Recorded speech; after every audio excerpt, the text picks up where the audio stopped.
Gospel of Mark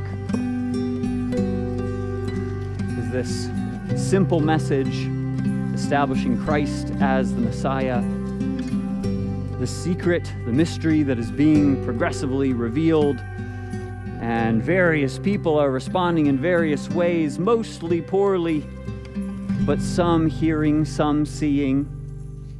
To review a little bit, in the last portion that we looked at 2 weeks ago, we saw that Jesus was demonstrating to the disciples that his kingdom was not only for Jews, but that it was for Gentiles as well. And so he traveled outside some of the Judean regions, and he went far up to the northwest, Tyre and Sidon, and there a Gentile woman showed her faith, a Syrophoenician woman by birth. And Jesus said to her, "Let the children be filled first, for it is not good to take the children's bread and throw it to the little dogs." And she responded with great faith, "Yes, Lord, but even the little dogs under the table eat the children's crumbs."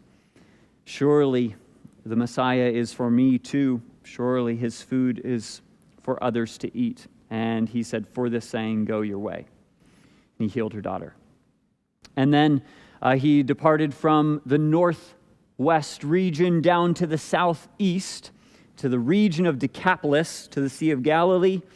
And there was a deaf and mute man that he healed, there demonstrating and showing a portrait of the kingdom that is to come. That God is able, Jesus is able to be the king who heals all wounds. He's the one that's able to open eyes and ears and mouths.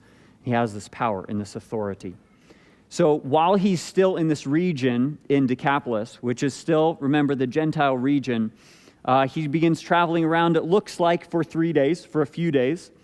And there's sort of a repetitive miracle that happens here. It'll look familiar to you as we begin in chapter 8. Let's read 1 through 10. "In those days, the multitude being very great, and having nothing to eat, Jesus called his disciples to him and said to them, 'I have compassion on the multitude, because they have now continued with me 3 days and have nothing to eat. And if I send them away hungry to their own houses, they will faint on the way, for some of them have come from afar.' Then his disciples answered him, 'How can one satisfy these people with bread here in the wilderness?' He asked them, 'How many loaves do you have?' And they said, 7. So he commanded the multitude to sit down on the ground, and he took the 7 loaves and gave thanks and broke them and gave them to his disciples to set before them. And they set them before the multitude. They also had a few small fish, and having blessed them, he said to set them also before them. So they ate and were filled, and they took up 7 large baskets of leftover fragments. Now those who had eaten were about 4,000. And he sent them away, immediately got into the boat with his disciples, and came to the region of Dalmanutha." Okay, so in this Gentile region, traveling around teaching, the crowds are great. Even here, they've heard of him, and his fame is growing. He had just healed this deaf-mute man in this region. He told them to not tell anybody in verse 36 of chapter 7, but the more he commanded them, the more widely they proclaimed it, and they were astonished beyond measure, saying, "He has done all things well. He makes both the deaf to hear and the mute to speak." So everyone is hearing about this great healer, and they're following him. He's teaching. Decapolis is a region in the southeast of the Sea of Galilee. So it's not just one city. There's a wide area that he could be traveling in. And so looks like he's probably going around to cities and outside of cities so as not to draw even bigger crowds. And all of these people are with him. Their supplies have been used up in the time that he's been teaching. They've probably ate the food that they packed that day that they set out to follow Jesus. And so they're 3 days in now, and some have traveled. This is another sort of hint at this being for the Gentiles. They've traveled from afar. It's almost like from the east or from these far countries. The nations are now following Jesus in Decapolis. And so before he sends them home, knowing that some of them have a long journey, and they've already, not that they've been without food for 3 full days, but their supplies have dwindled and they have nothing left. They certainly have no food for the journey home. He says, I want to be generous to them, a generous teacher, a kind host, as it were, of this get-together, and I want to give them food. So not only is this text sort of culminating the exposure of the Word being the kingdom and Jesus the King being for the Gentiles, it's also revealing the faithlessness of the Jews, even the ones very close to him.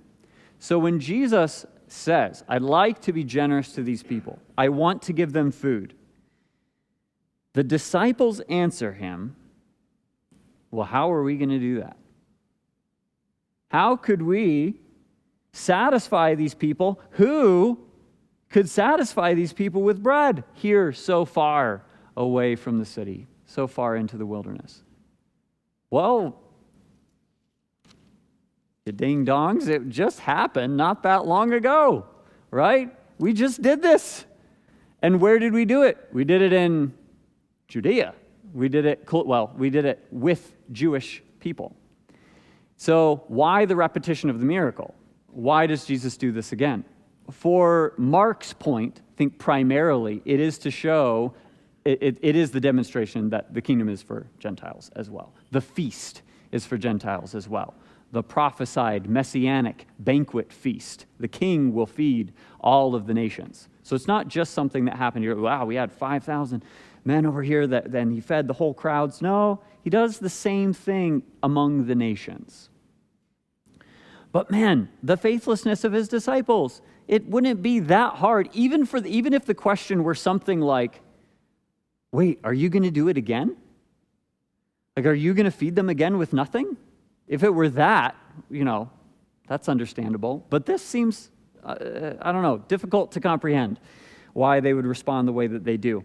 And a lot, in reading various commentators, they're all often trying to supply, like, well, here's probably what they were thinking. Here's probably the reason. And I don't know. I think we're supposed to, at this point in Mark, be pretty disappointed with how the disciples are responding. Their response should be far more faith-filled, if nothing else because of their proximity to Jesus and because they've seen what he not only did once, but what he does, who he is, how he acts.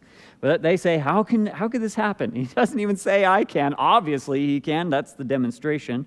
But he asks them, well, what do we have? How much do we have? 7 loaves. Okay, everyone sit down. There's so many similarities between this account and the one before. Not identical, but nigh unto it. So in this case, he starts just with bread, but you've come to find out there's also fish. So some bread and some fish. And you have the same does the language not remind you of anything else when he sits everybody down and they're at this big banquet and then Jesus gives thanks and he breaks the bread and he sets it before the disciples? Like between the last miracle and this miracle and the feeding of the many thousands, there is an anticipation of what we read later in Mark and in the other Gospels and in 1 Corinthians 11 of the last Passover feast. It's a very similar motion to the Last Supper. So in this case, I think it does several things. It looks back for the Jews to Jesus' ability to provide food in the wilderness. You look back to sort of wandering Israel and say, where will we eat? How will we be sustained? And Jesus says, if you're looking backward and you're reading the scriptures, you know the stories, I can provide bread for you. For the reader today, like one of us, I think it takes us back to his communion, to the bread and the cup as a remembrance of his great ability to provide salvation through himself.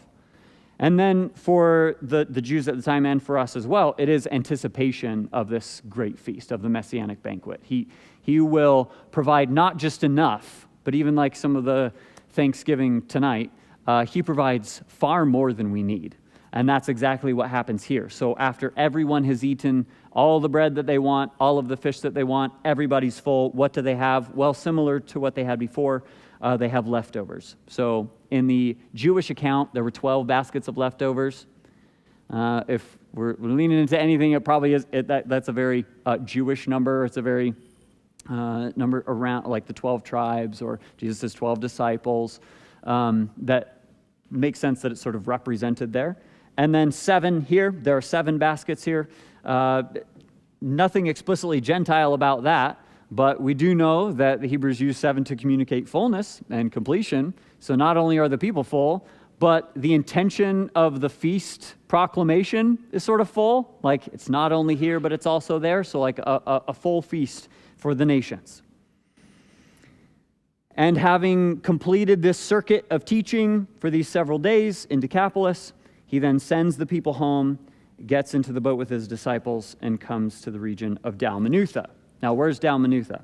This is one of the ones that we're a little bit less certain where it is. Now, there's a very brief account that follows it where the Pharisees come out at Dalmanutha to interact with him.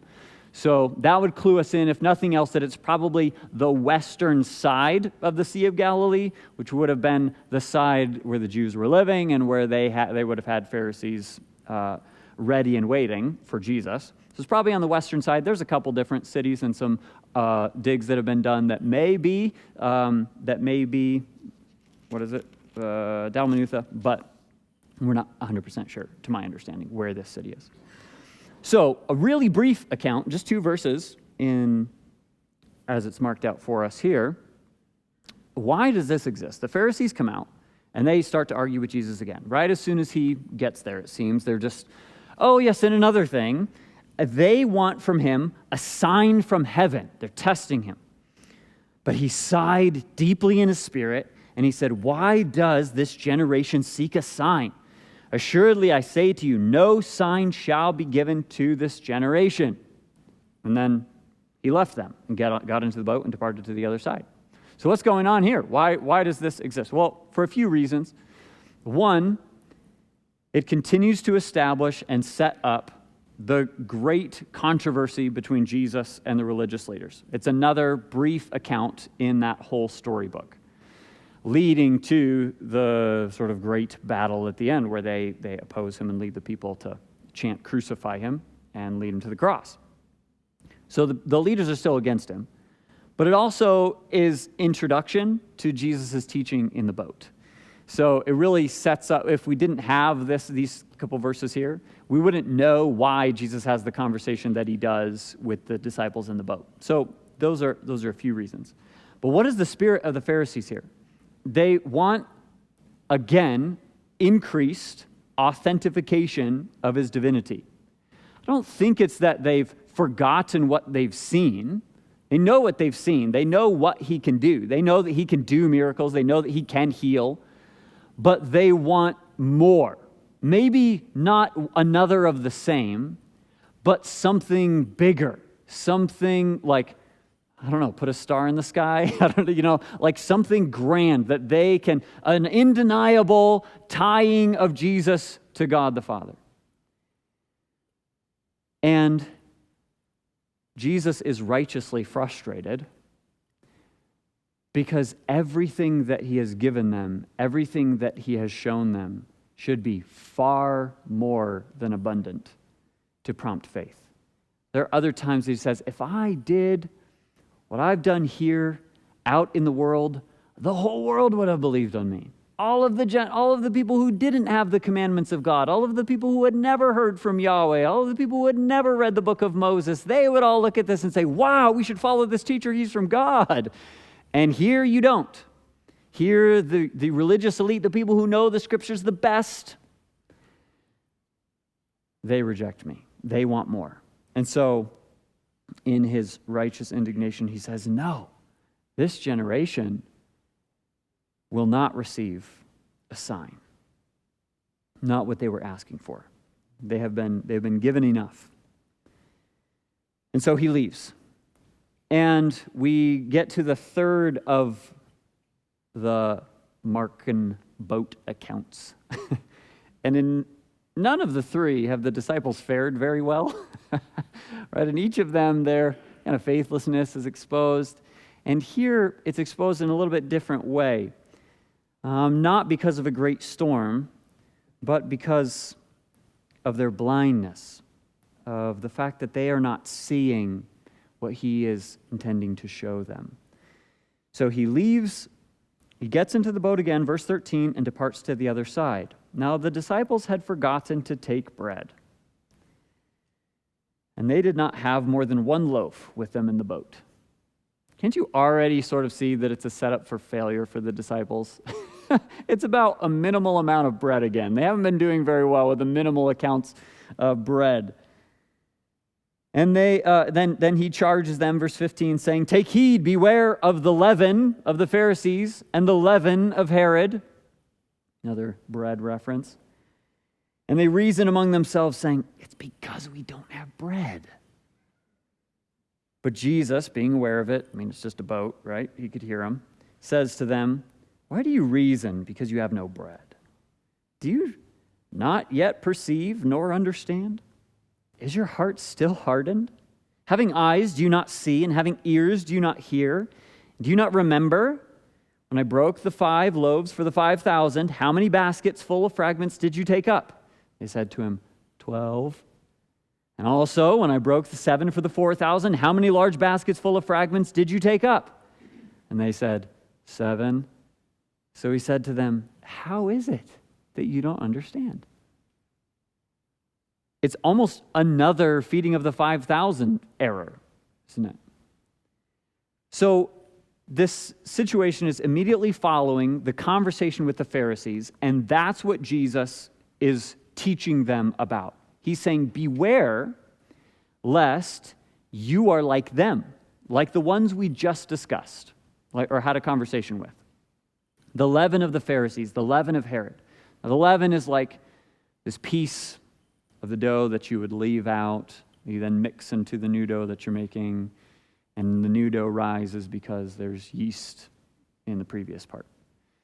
And a little leaven is effective. A little leaven leavens the whole lump. It doesn't take a lot to be effective.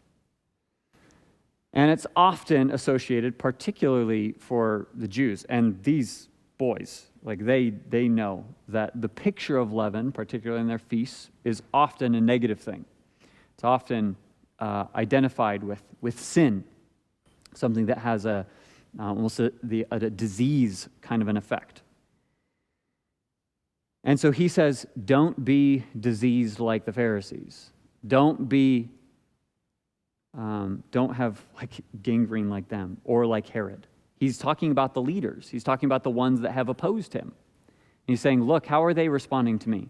Well, with blindness and trying to sort of poison the well, trying to lead people away from me, constantly questioning, never receiving, always wondering, always another question, always wanting another sign. He says, instead it would be better if they would just open their eyes, if they would open their ears, if they would receive, if they would hear. That's what would be better. It's to see what I'm seeking to show you. But when he says that, don't be like the leaders. They're so concerned with the error that they know they've made, which we often do, right? If you know you've misstepped and then somebody comes to maybe address something with you, and you're like, oh no, it's because they know about the thing. Oh no, it's because they know what I did do or what I didn't do or that I forgot to bring this, or that's exactly where they're at. That's where their mind's at. They're sort of preoccupied with their error. And yet, I think they also, and this is not maybe gracious, but I think they also perceive themselves wise to have understood his riddle, to have understood his teaching, his parable. They're like, the leaven of the Pharisees, he's giving us a hint about the bread. We know, we have eyes to see what he's trying to say, that we've made this error. And I don't know, maybe it's because they keep running out of food in various places, so he might have told them, bring a little bit more food, guys, and then they just bring one loaf. Which is not enough for anybody. I don't know where those 7 baskets went, if they gave them out or they ate them all on the way back or they just left them on the shore or what. But they're somewhere, not in the boat. And so they think, yeah, it's because we forgot the bread. Jesus responds, here again, I'm thinking Proverbs, I'm thinking parenting, thinking teaching. Jesus uses all different kinds of teaching and instruction tools. We are quite free to instruct in a wide variety of ways. So does Jesus teach the same way every time? No, he doesn't. In fact, he throws people off, sometimes intentionally, to sort of teach them in a menagerie of ways. So here, he does what? He only asks questions. He asks 8 questions. That's the entire content of the teaching that we have recorded anyways. So questions, rhetorical, ones that are also intended to be answered, ones that are repetitive. You notice that he sort of flanks the two questions. It's the number 2 is, do you not yet perceive or understand? And then the last one in verse 21 is, how is it you don't understand? So you ask the same question at the beginning and the same question at the end. 5 questions here. Why do you reason because you have no bread? Why are you doing what you're doing? Why are you saying what you're saying and thinking what you're thinking? Do you not perceive or understand? Clearly, they know at this point, even 2 questions in, that they missed it. They missed his intention. Is your heart still hardened? Oh no, it's my fault that I didn't get it. I've missed something. It's not that the teacher's in error. It's that the student is in error. Student is missing the point. And then he says, having eyes do you not see, having ears do you not hear. They know that this is important for them. They know that he speaks parabolically, often to sort of shroud things in a bit of mystery so that people who don't have spiritual understanding will miss it. And now he's asking them, are you also one of these? Are the 12 closest to me also ones who don't have any spiritual understanding, who lack insight into my teaching? And you don't remember. Remember what? Well, exactly what he's about to say, the last 2 accounts. So and if you're ever wondering, there are some that have wondered if, this recounting of the miracle is just a reiteration of the first one, like meaning the same story told again. And that's certainly undone here, if that ever comes up in your study or in questions, maybe from other people. So he says in verse 19, this is what they were supposed to remember. He says, okay, guys, when we were back, right? Miracle number 1, we were in that field, everybody was hungry, back with the Jews. When I broke the 5 loaves for the 5,000, how many baskets full of fragments did you take up? 12. Okay, that's right. Also, remember 2 days ago when we were over in the Gentile region? It did the same thing, right? 7. I broke the 7 for the 4,000. How many large baskets full of fragments did you take up? 7. Then he said, so how is it you don't understand? Now, has he explained what he meant the first time? No. Did he explain what he meant about the leaven of the Pharisees and the leaven of Herod? Not a bit. All he did was undo their answer. There's an interesting teaching tactic, isn't it? He didn't actually say, no, let me tell you. Wrong answer, this is the right answer. One tactic in teaching, in parenting, is, no, think about it some more. Here, let me lead you by a series of questions to show you how you've reached the wrong conclusion and let you sit on it. So, what was their conclusion? Bread's the problem. We forgot the bread. So, in his reminding them of these things, what is he showing them? Is the problem that I can't take care of the bread? Is that the issue? You have a couple really, really good things, like really good recent memories that should be sure to lead you away from the conclusion that the problem is Jesus doesn't have enough bread. Jesus always has enough bread. He can make bread. He could do that anytime that he wants to. So he's not telling them, he's not warning them about this sort of thing. His concern is not a physical concern. His concern is not food. No, that's not the leaven of the Pharisees. Guys, I'm not cluing you in with some word association of leaven. I'm cluing you into the conversation we just had with the Pharisees and their blindness. The fact that they are oppressing and affecting the people and their response to truth by constantly criticizing, constantly questioning, never welcoming the true teacher. So, just to establish all of this, we'll make it through verse 30 tonight. So, there's 2 more quick accounts. They get to Bethsaida, which is on sort of the north, slightly east, the northeast part. So they're just sort of bouncing all over the Sea of Galilee in this boat, aren't they?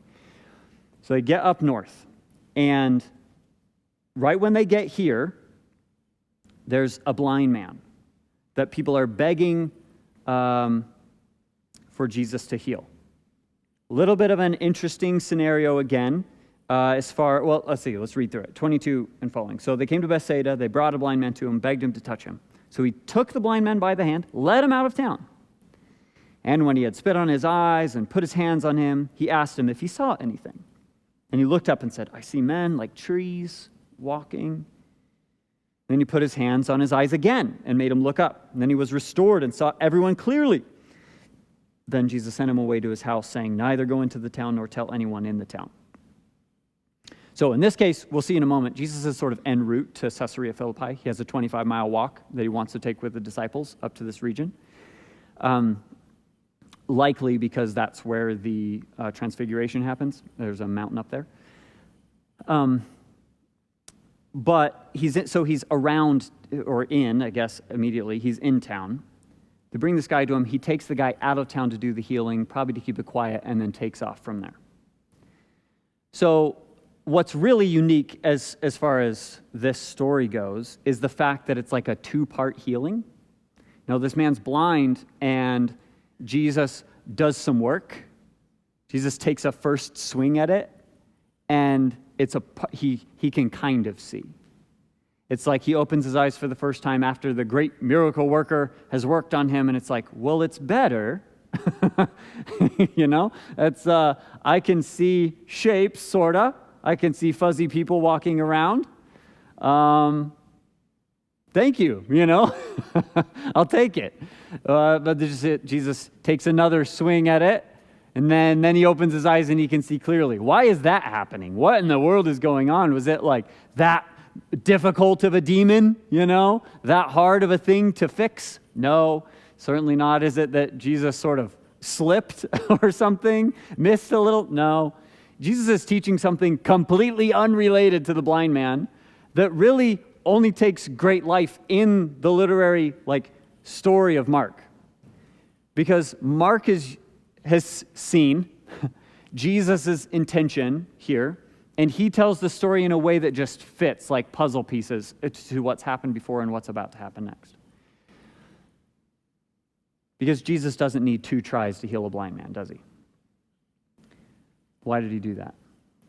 He did that to teach the disciples concerning themselves. He did that to teach the disciples that they are like phase 1 of Jesus having healed this blind man. They kind of see. As revealed by what Peter does in a moment, right? As revealed by the fact that they're with him and faithful to him, and they left the boats, and they're doing all these things, and they forget that he can do miracles. They forget that he's a provider. They're concerned with physical things.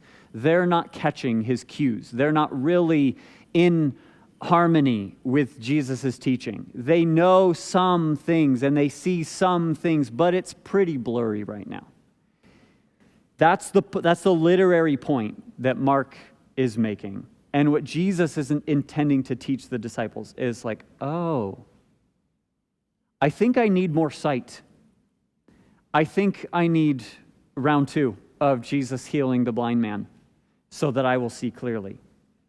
But Jesus sends this man back into town, and then he goes on a 25-mile walk with the boys. Now, notice, isn't it interesting that Jesus kind of uses these opportunities to teach as well? So, again, as people who teach other people, parents, teachers, mentoring, discipling, we don't always have to cultivate the perfect setting to have instruction. In fact, we don't always have to cultivate a conversation to have good instruction. A lot of what Jesus is doing is, to use a phrase that was used up at the first school I went to, Northland, is that this is sort of life on life. There is a lot of just interaction that happens along the way. Jesus uses road trips. He uses time in the boat and time on the road, time while they're hiking, sort of think back on conversations that he knows they've been privy to think on things that he's intending to teach them, and to use a wide variety of strategies to perhaps lead them into truth.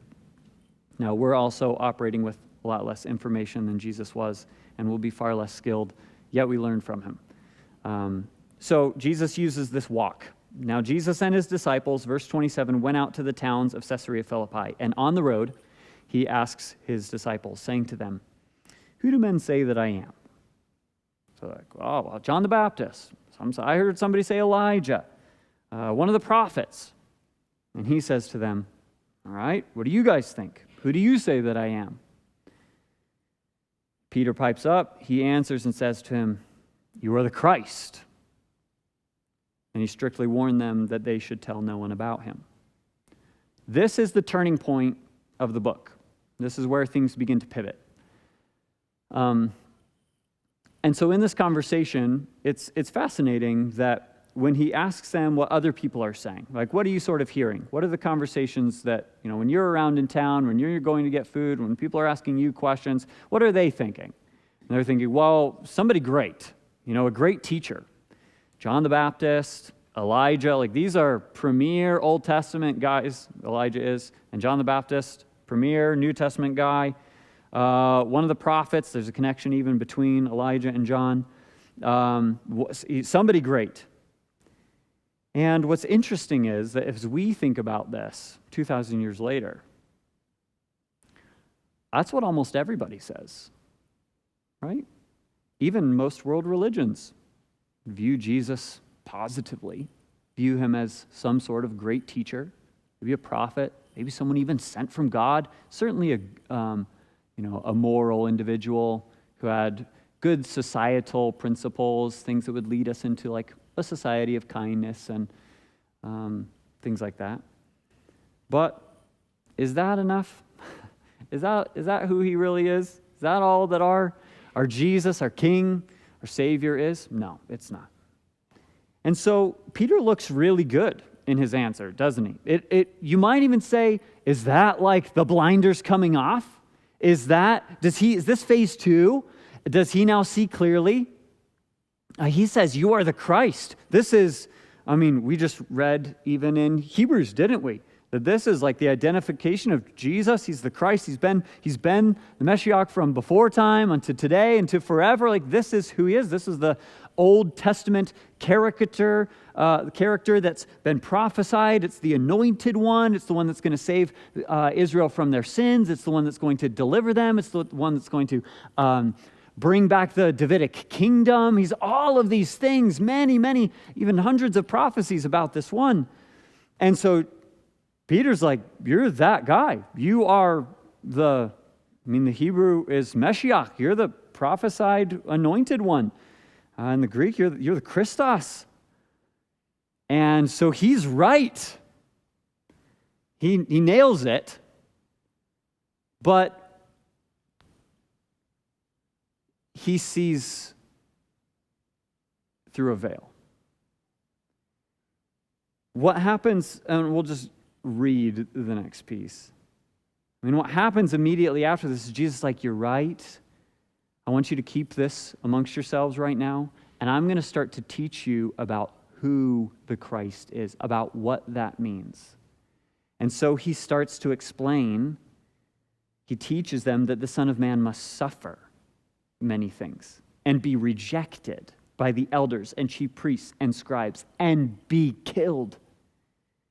And after 3 days rise again. He starts to really show what's behind the curtain, to show them how the story is going to unfold and what he's going to do, what his mission here is. He spoke this word openly. Then Peter took him aside and began to rebuke him. But when he had turned around and looked at the disciples, he rebuked Peter, saying, "Get behind me, Satan, for you are not mindful of the things of God, but the things of men." Isn't that a pretty clear illustration that Peter can see, but he sees like walking trees, like men, like trees walking? It's pretty fuzzy.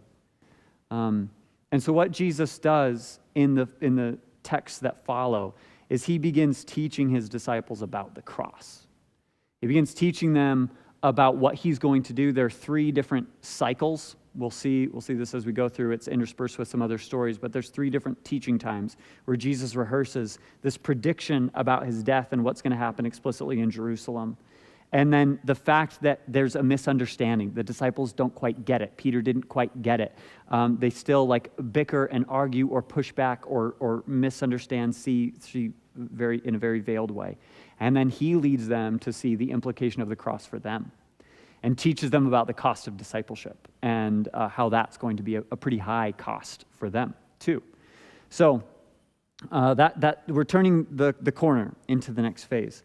But the theme of really this section as a whole, as it leads us to the turning point, is the fact that even the Messianic kingdom, the great feast, is for the nations. And he's a king that's not only able to provide for ethnically his people, but religiously his people. I mean, the world is his. And so he will provide a great and varied feast.